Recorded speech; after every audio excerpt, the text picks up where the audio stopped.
Assalamualaikum warahmatullahi wabarakatuh.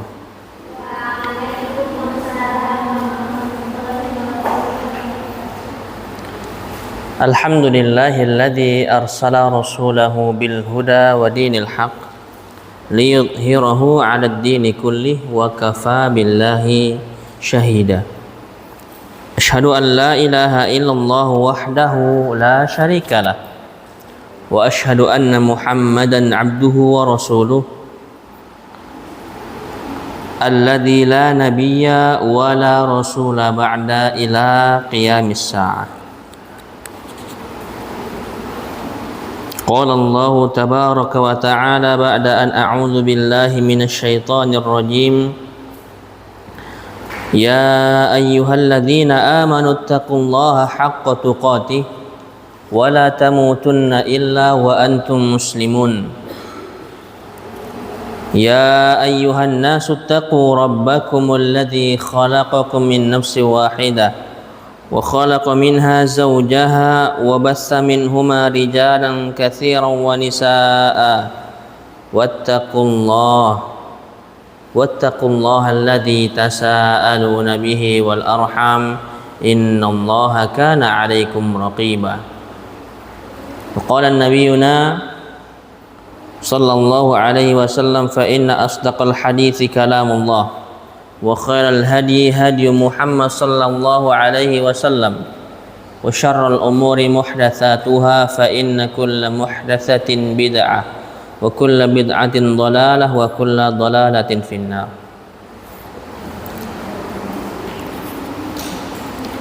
Ma'asyiral muslimat rahimani wa rahimakunallahu jami'an. Alhamdulillah, hari ini rahmat Allah turun, hujan turun, dan kita ucapkan pujian kepada Allah serta syukur kepadanya sembari berdoa seperti doa yang diajarkan Nabi kita sallallahu alaihi wasallam, Allahumma sayyiban nafi'ah.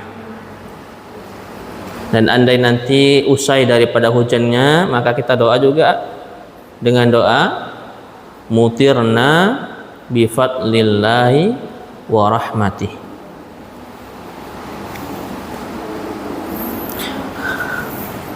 Alhamdulillah,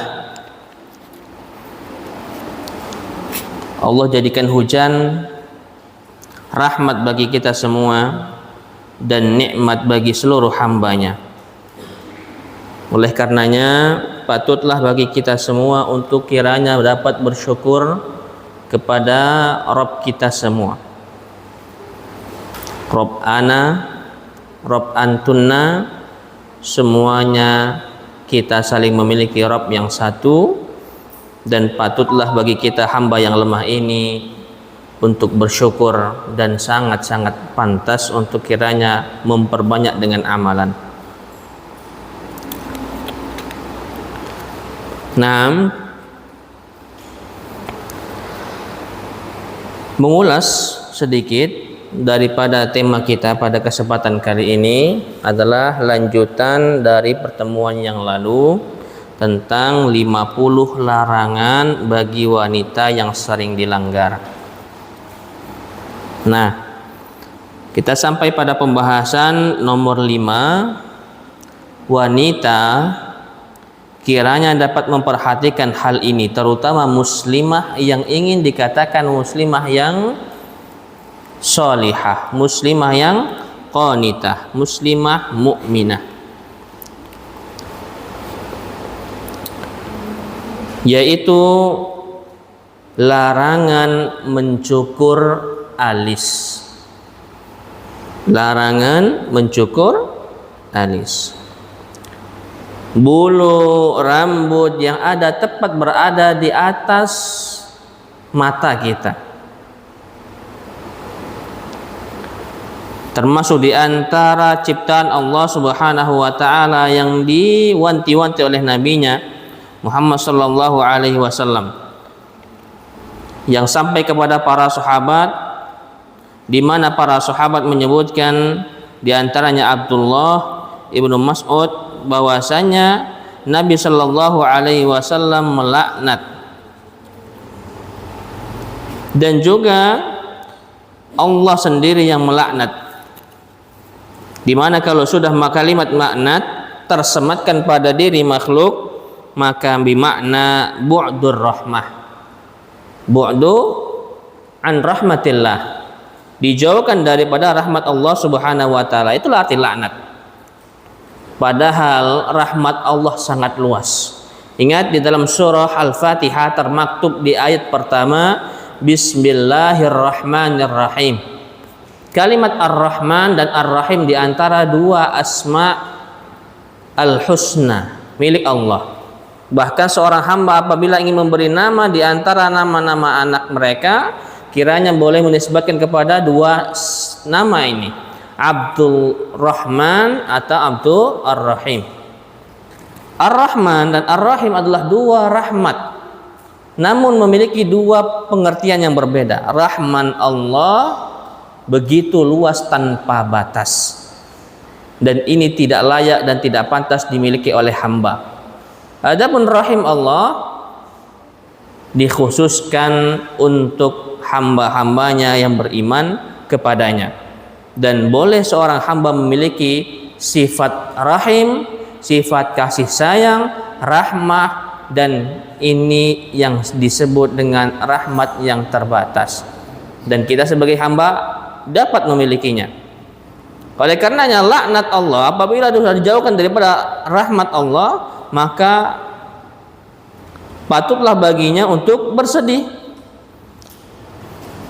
Disebutkan dari Abdullah bin Mas'ud radhiyallahu taala anhu, qala Nabi sallallahu alaihi wasallam, la'anallah, Allah melaknat al-washimah wal mustawshimah, wanita yang menato dan yang minta ditato. Ini pertemuan yang lalu sudah kita bahas. Lalu wal mutanammisat. Nah, inilah dia. Mutanammisat ay bimakna orang yang suka mencukur alisnya, menipiskan garis daripada yang sudah ditentukan oleh Allah dalam penciptaannya. Padahal Allah tegaskan, walaqad khalaqnal insana fi ahsani taqwim. Namun sebagian wanita masih tetap mencoba untuk menjadikan bagian dari tubuhnya itu tetap terasa seperti lebih indah. Namun hakikatnya dia telah melakukan perbuatan yang dilaknat oleh Allah Subhanahu wa taala.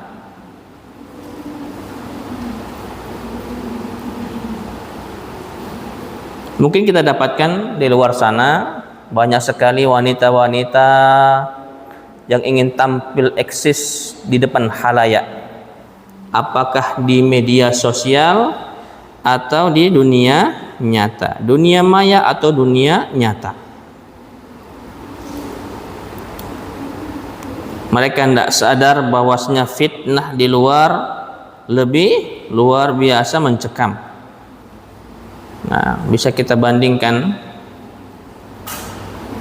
wanita-wanita yang menjaga diri dengan wanita-wanita yang justru sebaliknya. Akan lebih nampak jelas siapa yang benar-benar menjaga dan terjaga. Menjaga dan terjaga. Kita sekarang hidup di dunia yang penuh dengan fitnah. Dan para muslimah, ketahuilah wanita adalah fitnah. Yang disebutkan oleh Nabi Shallallahu Alaihi Wasallam, fitnah yang paling banyak memberikan mudarat adalah wanita itu sendiri.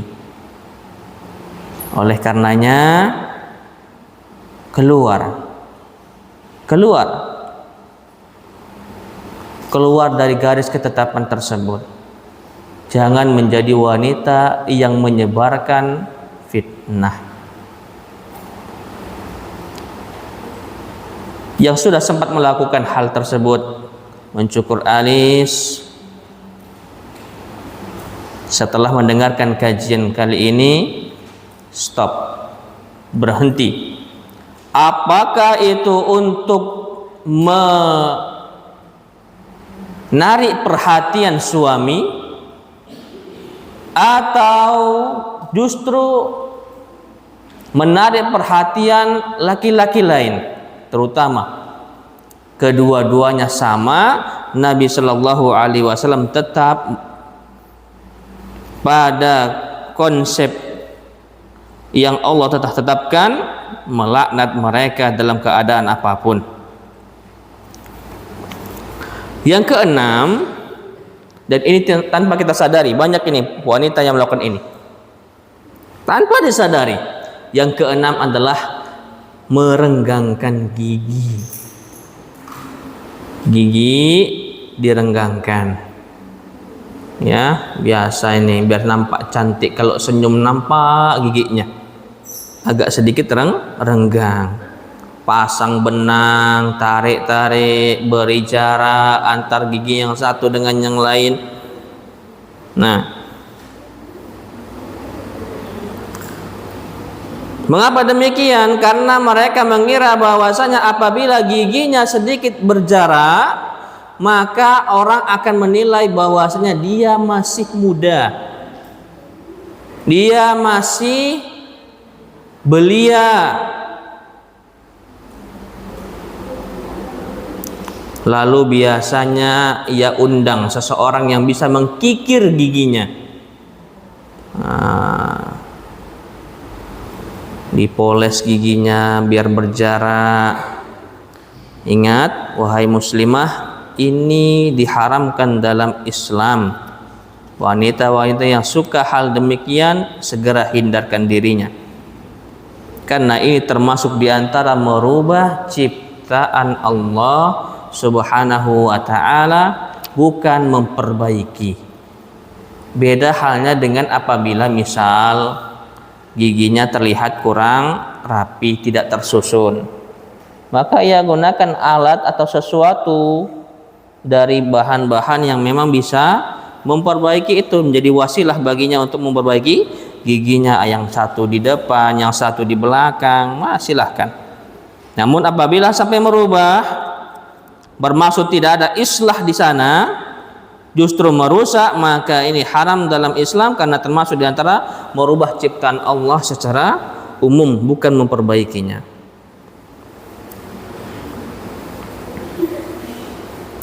Nah, lanjutan dari hadis yang tadi, bahwasanya masuk kategori diantara mutafallijat lil husni.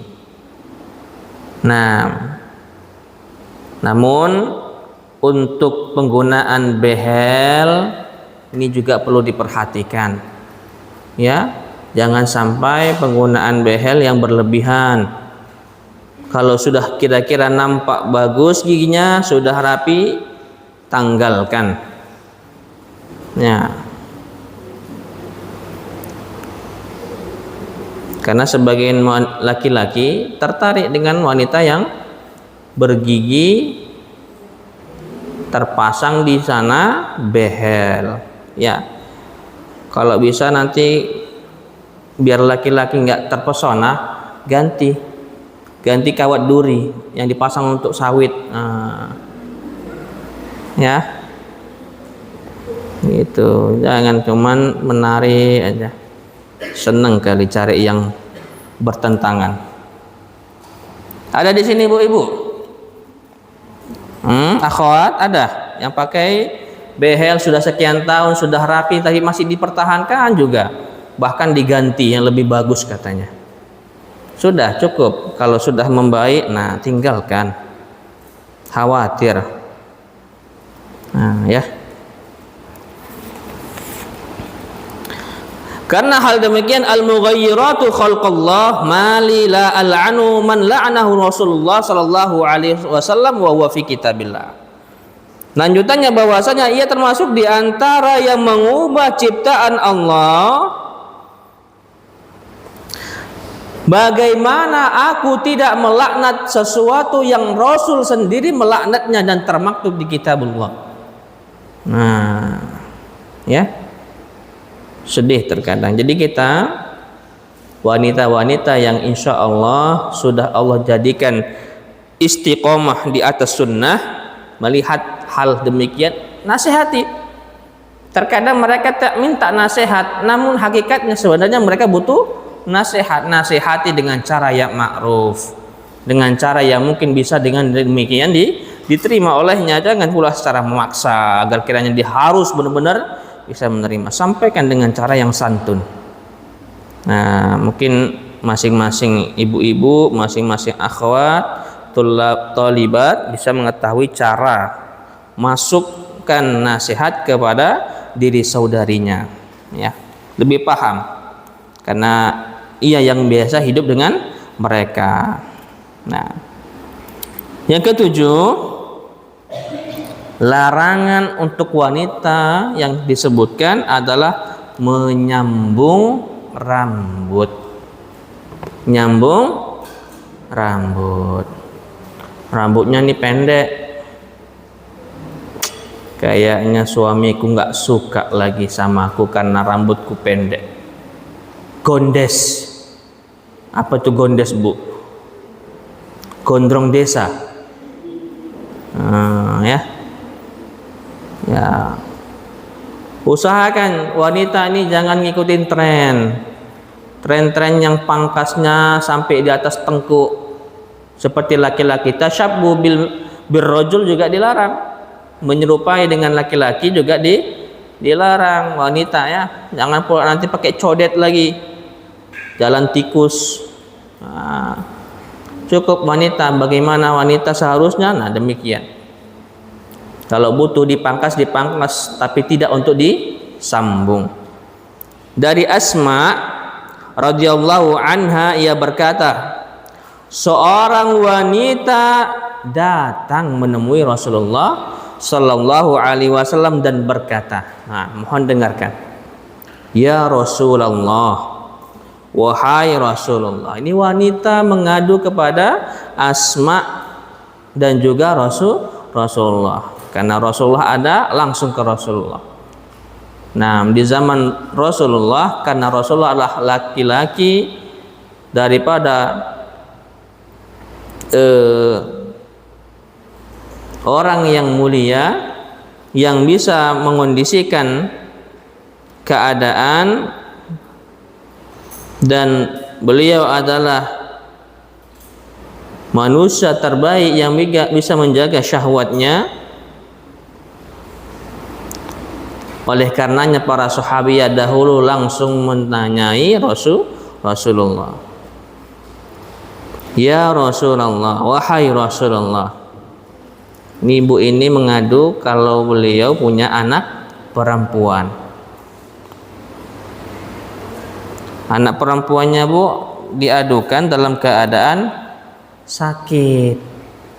Nah, aku memiliki anak perempuan yang akan menikah, namun ia terkena penyakit yang membuat rambutnya rontok. Apa ini, Bu? Tipes atau apa bahasa lain lagi. Nah, sampai rontok rambutnya. Wal'iyadzubillah, mudah-mudahan para wanita kita tidak sampai mengidap penyakit tersebut. Apakah aku boleh menyambungnya? Maka Nabi Shallallahu Alaihi Wasallam menjawab dengan tidak, mengatakan tidak atau boleh. Beliau hanya menyambung ucapan dari pertanyaan wanita tersebut dengan mengatakan, Allah melaknat wanita menyambung rambut dan yang disambung rambutnya. Berarti pekerjaan menyambung rambut juga dilaknat Allah.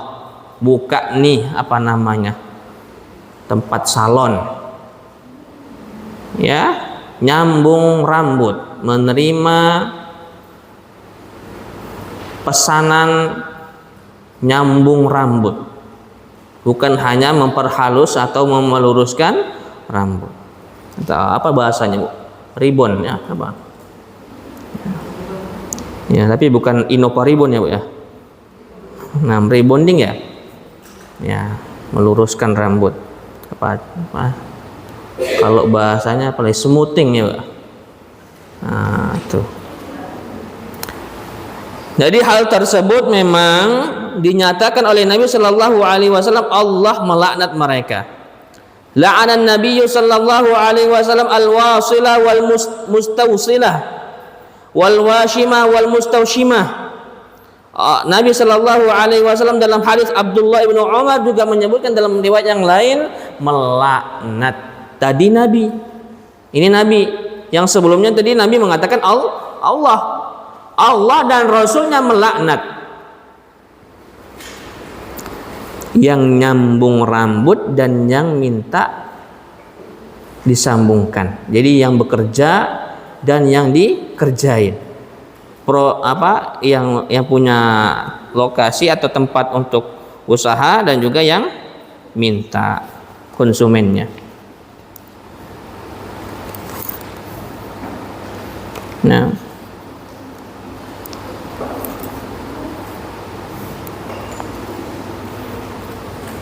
ini sifatnya yang permanen ya ibu-ibu.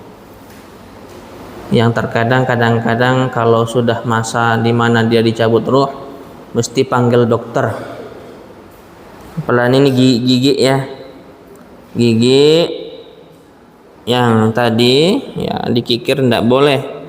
Tapi kalau misal giginya sudah tanggal, ompong ya, boleh pakai gigi palsu, tapi tidak boleh yang permanen.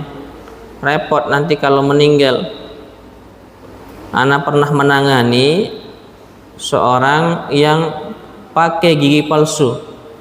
Alhamdulillah tidak permanen. Jadi ketika memandikan kita cabut. Alhamdulillah ya agak mudah lah. Gitu. Jadi kalau yang permanen repot, harus panggil dokter ahlinya. Nah. Jadi ibu-ibu kalau pakai wig bagaimana? Yang sifatnya non permanen insya Allah masih diperbolehkan agar terlihat cantik, apalagi di depan suaminya bagi yang sudah memiliki suami. Jangan suami orang ya bu ya, suami orang, suami tetangga, jangan lah ya juzu. Nah, mamnu, dilarang. Yang kedelapan, larangan yang biasa dilupakan oleh wanita. Nah, ini yang sering terlupakan. Berkholwat. Berkholwat.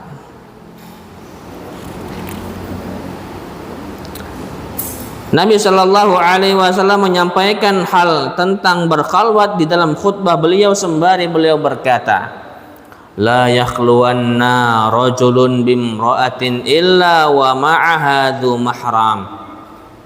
Tidaklah diperkenankan seorang laki-laki dengan perempuan berdua-duaan yang bukan mahram, kecuali mereka berbarengan, harus salah satunya ada yang mahram bagi mereka. Di dalam hadis yang lain, laki-laki dan perempuan berdua-duaan kecuali yang ketiganya apa bu? Syaitan. Nah, khawatir berdua-duaan tempat yang sunyi. Ini sering melanda kita yang sudah kenal sunnah pun kadang-kadang berdua-duaan dalam hal nazar. Ya udahlah kalian sana tengok-tengokan di kamar. Boleh nggak bu? La yajuz, nggak boleh. Ditemani, nanti kebablasan, repot kita kan. Akhirnya apa? Maksudnya cuma lamaran, ujung-ujungnya langsung khitbah, langsung nikah. Kenapa? Ya udah kecolongan, perkara nazar. Hati-hati, jangan sempat nanti terdengar kita begitu ya. Ustadz, kemarin ada ikhwah numpang rumah tempat kita. Ngapain? Tak tolong nazorkan karena kita sebagai mak comblangnya. Akhirnya kami arahkan untuk nengok-nengok, udahlah kalian berdua aja lah di kamar itu, kosong. La yajuz, gak boleh. Dibarengin satu orang yang mahram samanya. Ya. Dan lebih afdalnya kalau nazar di rumah walinya. bersama dengan walinya ditemani. Nah, ini bagi yang wanita bernikab. Kalau ibu-ibu ada anak-anak yang tak bernikab, nggak usah nazar lagi. Ya paling ngobrol, nanya mau nikah begini begitu. Nah, jangan biarkan mereka berdua-duaan, khalwat jadinya, bercampur. Ya. Berkhalwat berdua-duaan. Nah, belum lagi masalah ikhtilat nanti. Nah, ikhtilat beda lagi, yang campur nanti.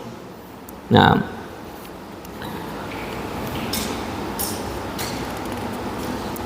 terutama ibu-ibu yang terjadi atau adik-adik tholibat, ini hati-hati nih, kadang-kadang adik-adik tholibat ini masih suka, ya, apalagi anak kan masih muda Ustadz, masih sanawiyah, nggak apa-apalah deket-deket sama sepupu anak ince, anak uwa, anak pak D, anak bu D, la ya juz, bahkan boleh antuna menikah dengan mereka. Mak cocok lah Ustadz bilang kayak gitu, anak sur sama fulan, amak bajayo, ya. Nah, ya jangan coba-coba diteruskan. Ini ibu-ibu yang punya anak demikian, larang. Apalagi sampai bonceng-boncengan ketika lebaran kumpul, yang sana datang, yang sini datang. Sekali-sekali jumpa. Nah, bahaya nih berkhalwat, apalagi cuman berduaan naik kereta. Ya, sepupuan. Terutama mungkin barangkali kita yang sudah punya ipar. Alhamu maut. Ipar itu bencana, kematian dalam banyak aspek. Dalam hal kecemburuan, kalau kita dapat nikmat, kalau iparnya satu jenis dengan kita, kalau iparnya lawan jenis sama kita, ya biasanya masalah syahwat. Nah, hati-hati. Dalam banyak aspek semua ipar itu buat bencana, apalagi masalah yang lawan jenis berkhalwat. Gak apa-apanya ini adik ipar ana, gak apa-apanya ini kakak ipar ana, lah ya juz, gak boleh. Karena Nabi SAW, Rasul kita menegaskan tentang hal itu, untuk larangan bagi wanita berkhalwat dengan laki-laki. Apalagi contoh teman-teman suami, kerabat-kerabat suami, kadang-kadang kita sok akrab, deket, suaminya masuk rumah, lagi di teras, berdua ditinggal, ngobrol asik, nggak boleh.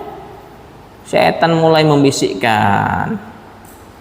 Kalau laki-laki atau suaminya beranjak, ikutlah masuk juga, nggak pantas. Insya Allah ibu-ibu sudah lebih paham dari sebelum ini.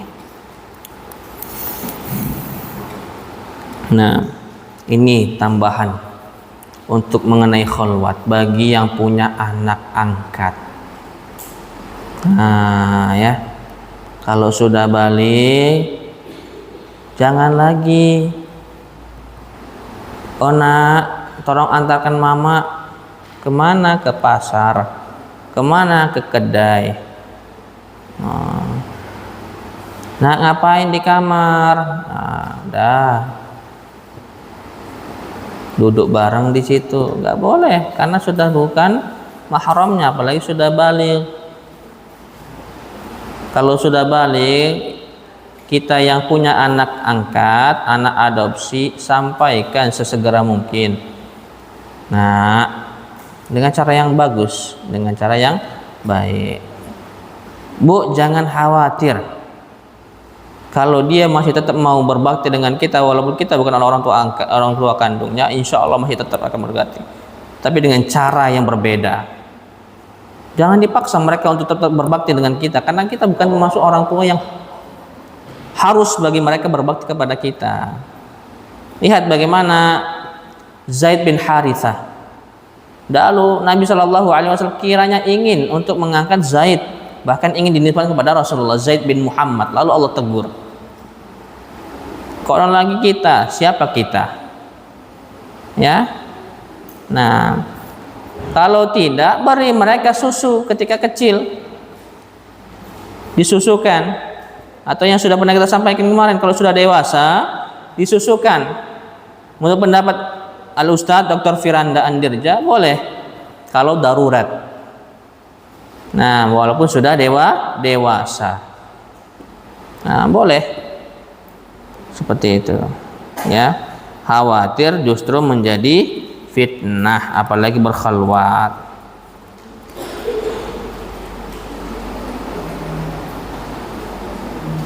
Jangan mengaku menjaga diri sanggup. Kita nggak ada yang sanggup untuk menjaga diri. Kita sadari bagaimana fitnah yang luar biasa melanda Nabi kita Yusuf alaihissalam, yang beliau difitnah berdua-duaan di bilik daripada istri di antara istri-istri bendahara kerajaan.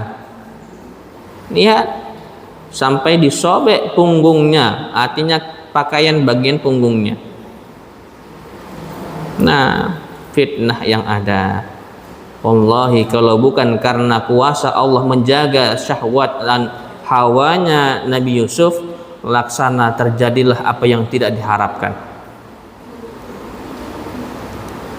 Ingat juga bagaimana 3 orang yang terkurung di dalam sebuah gua. Salah satunya di antara adalah laki-laki yang mengadu kepada Allah Subhanahu wa taala telah memberikan sesuatu kepada seorang wanita dengan menjanjikan ini dan itu, namun Allah takdirkan ia tidak melakukan hal-hal yang tidak diinginkan, sembari mengatakan inni akhafullah, aku khawatir takut kepada Allah. Ya, ma'asyiral ummahat wat thalibat rahimani wa rahimakumullah.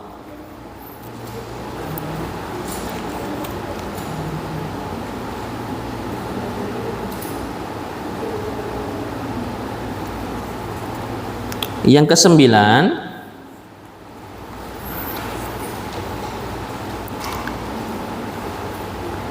larangan bepergian tanpa didampingi mahram. Larangan bepergian tanpa didampingi mahram. Siapa mahram kita? Orang yang tidak boleh kita nikahin. Siapa? Ayah. Siapa? Abang atau adik laki-laki. Siapa? Anak laki-laki kita. Siapa? Keponakan kita. Loh, suami? Suami bukan mahram karena memang sudah ditakdirkan nikah. Ya. Kalau suami mahram, jangan menikahlah sama suaminya. Ya. Nah, suami beda penempatannya. Khusus suami. Mahram ini pada garis besarnya adalah mereka-mereka yang senasab dengan kita. Kakek, ayah, abang, adik, anak laki-laki, keponakan. Nah, kalau ingin berperjalanan jauh dan ia disebut dengan safar, minimal biasa yang disebut dalam kitab fikih muyassar atau dalam kitab-kitab fikih yang lainnya 80 km jauhnya perjalanan. Berapa ibu-ibu? 80 km. Nah, misal kalau dari sini ke Kisaran, termasuk safar tidak ibu-ibu? Kita tadi perjalanan dari sini ke Tanjung Balai, dari Tanjung Balai kemari kurang lebih sekitar 58 km. Oke? Safar nggak ibu? Safar nggak tholibat? Kalau kita katakan termasuk safar karena kita melakukan perjalanan timbal balik, berangkat dan pulang jumlah berapa kilometer? 116 kilometer perjalanan yang kita tempuh pulang pergi. Berarti sudah melebihi kadar minimal 80 kilometer. Berarti sudah dikatakan safar. Oleh karenanya ibu-ibu, akhwat yang ingin melakukan perjalanan sampai ke Kisaran, maka bisa jadi dia sudah dikatakan safar dan jangan pergi kecuali bersama dengan mahramnya. Apabila pulang pergi. Ya, timbal balik. Makanya semua rukhsah bagi kita oleh orang-orang yang musafir sudah tersemayam di kita, sudah menetap di kita. Kenapa? Dikatakan safar. Makanya Nabi Shallallahu Alaihi Wasallam mengatakan la tusafiril mar'ah illa ma'adi mahram. Jangan melakukan safar 80 km. Dicatat dengan baik, 80 km. Sini ke Medan lebih PP jauh lebih berlipat. Nah, begitu ya. Jadi kita perhatikan, oh dekat kok, bukan perkara dekatnya. Nah, seperti itu. Aman kok. Ini terkadang bagi mungkin yang berkeinginan berangkat umroh, perjalanan jauh umroh, walaupun terjadi perbincangan di sana antar para ulama, kalau memang bersama dengan wanita yang dipesanin insya Allah bisa amanah, boleh. Namun tetap jumhur mengatakan tidak boleh. Jangan paksakan melakukan perjalanannya bagi ibu-ibu dan tholibat serta akhwat sekalian. Usahakan bersama mahram, pergi ke sana sama mahram, pergi ke sini sama mahram, lebih aman. Dunia ini sedang tidak baik-baik saja. Semakin maju zaman, semakin banyak kerusakannya.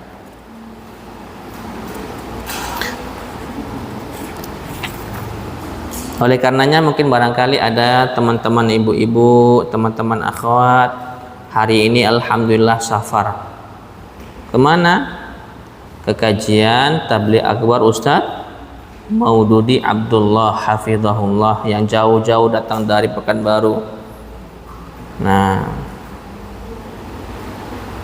ya, mungkin barangkali anak pengen datang ke sana, silahkan. Tapi dengan catatan harus berbarengan dengan mahramnya. Ya.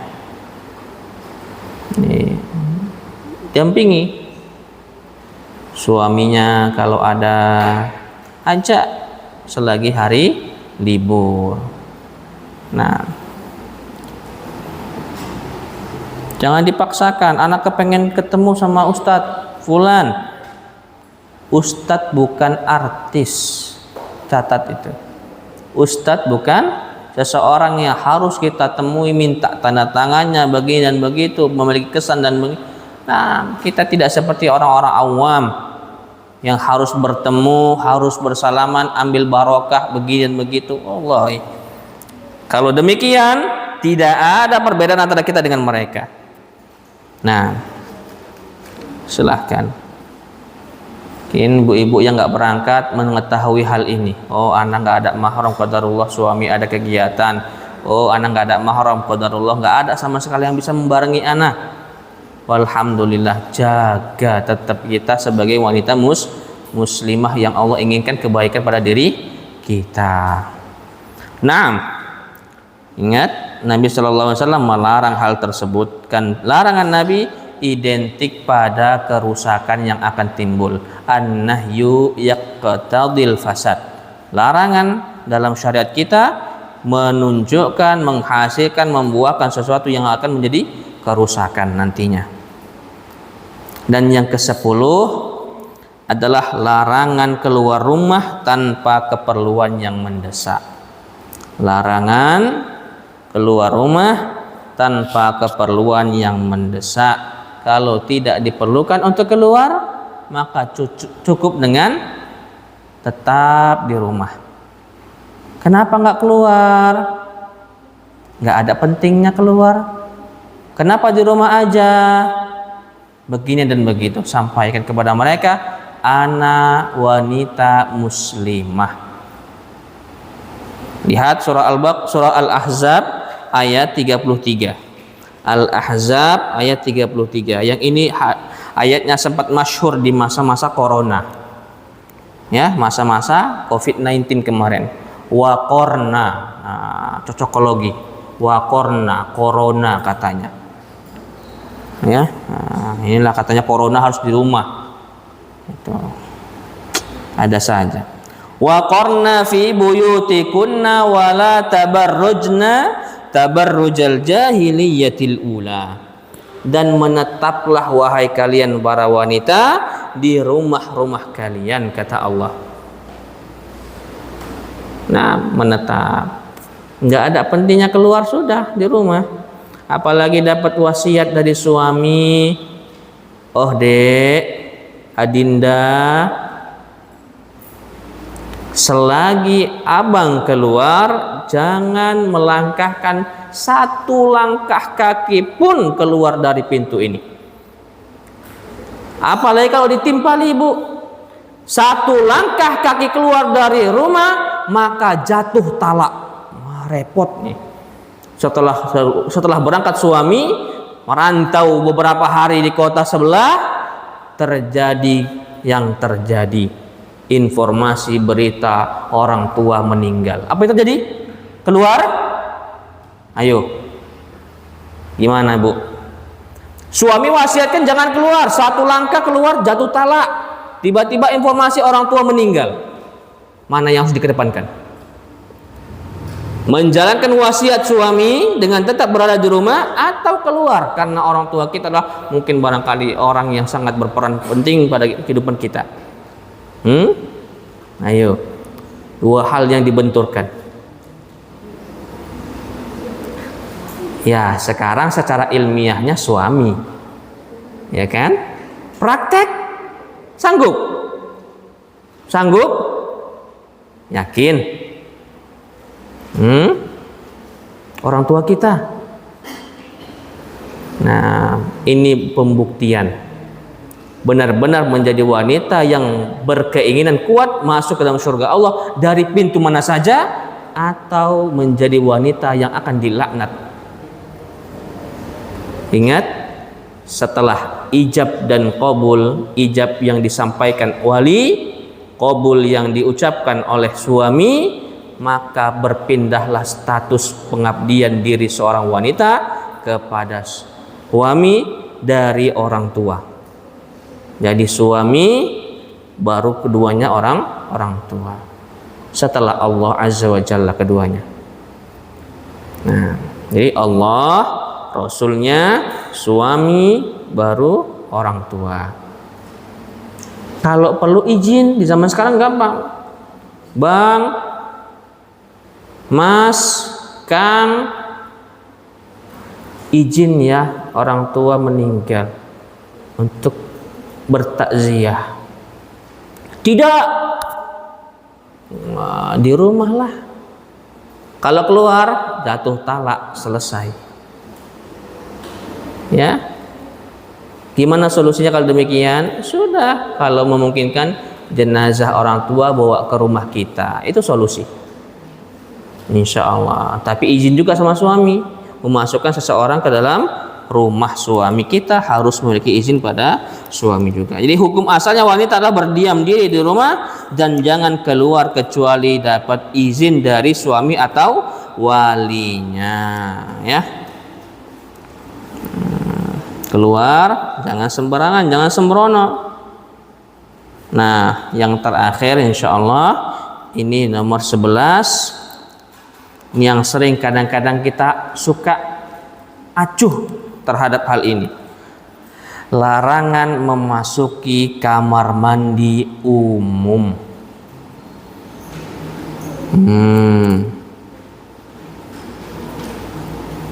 Nah, kamar mandi umum jangan dimasukin.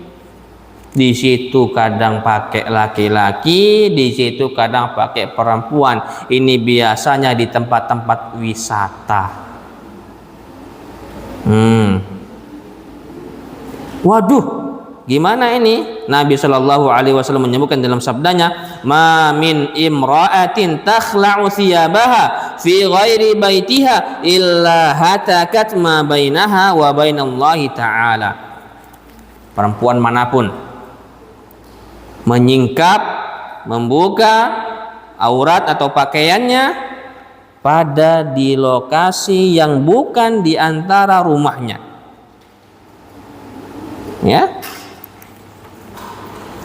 Ya, dia menyingkap pakaiannya di tempat yang bukan biasa dia layak untuk berbuka di situ. Maka kata Nabi Shallallahu Alaihi Wasallam, seolah-olah dia telah merobek-robek tirai antara dirinya dengan Allah. Ya, setelah ini usahakan. Oh, itu permandian umum. Ada nggak yang khusus? Biasanya ada di lokasi-lokasi yang dekat tempat ibadah masjid. Nah, ada kamar mandi wanita, kamar mandi pria. Yang wanita sudah masuki, yang pria jangan. Nah, karena kekhawatiran aurat antuna itu hampir seluruh tubuh. Nah, ibu-ibu boleh kiranya nanti ajarkan anak-anak kita yang mungkin tidak hadir pada kesempatan kali ini, pentingnya untuk menjaga lebih penting ketimbang mengobati. Al-wiqayatu khairun minal ilaj. Menjaga lebih baik daripada mengobati sebelum terjadi hal-hal yang tidak diinginkan karena terbiasa dengan menggunakan fasilitas umum sebagai tempat-tempat yang biasa kita gunakan untuk khususnya perempuan. Nah, sampai di sini masih ada menyisakan beberapa menit, mungkin kiranya bisa dimanfaatkan untuk sharing tanya jawab kalau memang ada yang ingin ditanyakan. Monggo tafadholna, barangkali ada yang ingin ditanyakan.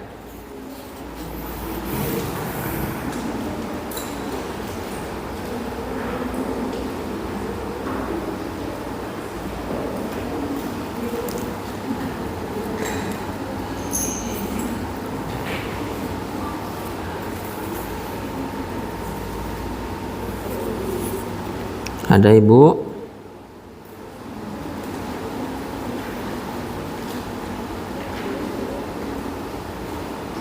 Cukup? Ini nggak ada pertanyaan atau nggak paham, Bu? Nah, kalau memang tidak ada, kita cukupkan.